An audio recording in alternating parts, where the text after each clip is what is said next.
Cuties, সবাই কেমন আছো? এই অনুষ্ঠানটি দ্য 4 এলিমেন্ট সিরিজের জন্য আয়োজিত। ধারণা করা যায় এটি সেই নির্দিষ্ট গল্পের বা প্রজেক্টেরই অংশ। তো চলো শুরু করা যাক। এটি একটি ব্লেসিং সেরিমনি বা শুভ মহরম অনুষ্ঠান।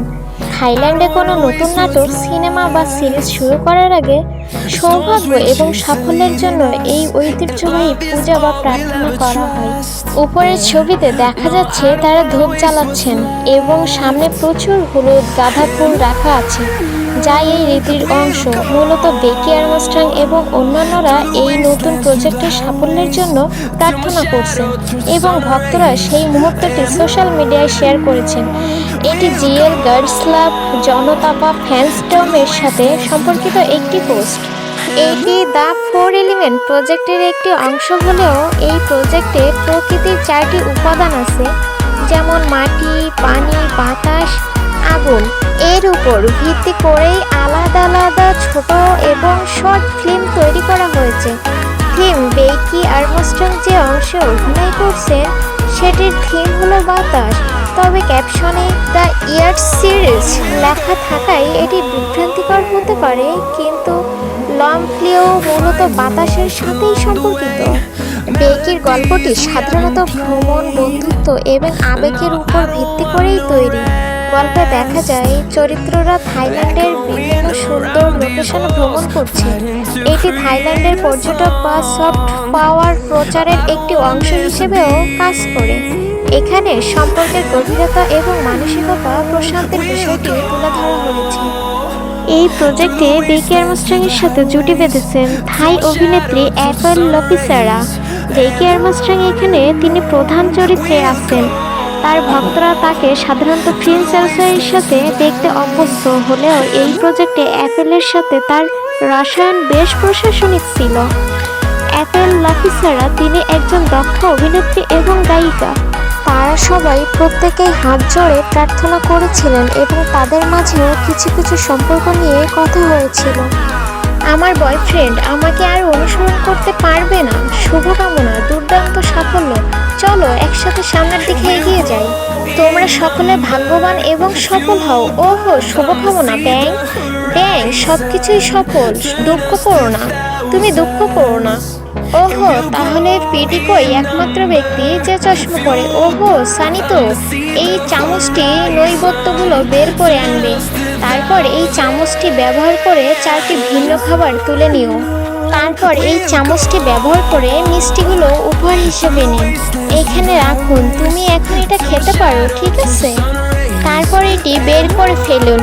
এরপর এটা ঠিক আছে, আমি তোমাকে অনেক ভালোবাসি। 5টি জিনিস বেছে নিন। 5টি জিনিস শেষ হয়ে যাবে। 5টি জিনিস কি ছিল? বাচ্চাটা সম্পর্কে 5টি জিনিস ছেড়ে দাও। এটা কি? এটা ডুপ্লিকেট না তো? না, এটা ঠিক আছে। বেকি, 2টা AM বাজে। তুমি তোমার পছন্দের যে কোনো কিছু বেছে নিতে পারো। হ্যাঁ, তুমি যত খুশি তত জিনিস রাখতে পারো। তোমার যা খুশি তাই বেছে নাও। হ্যাঁ, আপনি এটি রাখতে পারেন। বড় বেদ প্রথম যাই। হাহা, ড্রিম বন্ধ।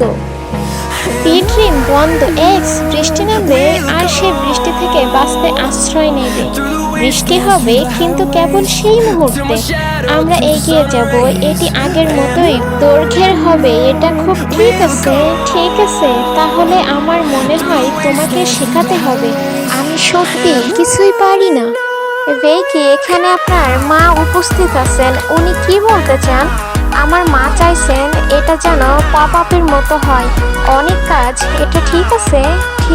যখন আমি ভিডিও তুলতে আসি, একটি ভিডিও নিন। বলুন, কথা বলুন আপনি।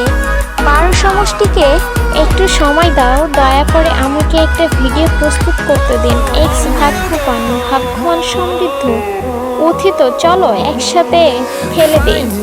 তোমরা সকলে ভাগ্যবান। ওহো, সফল হও। ওহো, হ্যাঁ, ব্যাগ সবকিছুই সফল।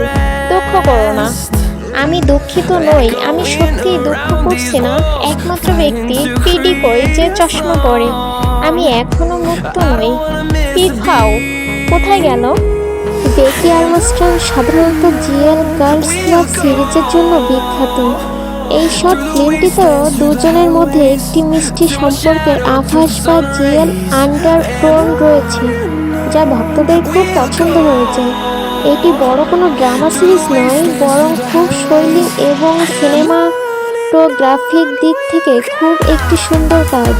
এটি একটি ট্রাভেল ভিডিও শর্ট ফিল্ম বা মিউজিক্যাল স্টোরি, যেখানে বেকি এবং অ্যাপল একসাথে অভিনয় করেছে এবং এটি থাইল্যান্ডের পর্যটন প্রকৌশলের সাথে যুক্ত।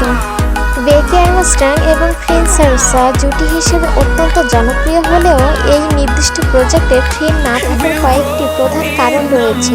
এটি তাদের মূল প্রোডাকশন হাউস আইডল ফ্যাক্টরি প্রযোজিত কোনো বড় দীর্ঘমেয়াদী সিরিজ নয়, এটি একটি স্বল্পমেয়াদী চলচ্চিত্র শর্ট ফিল্ম।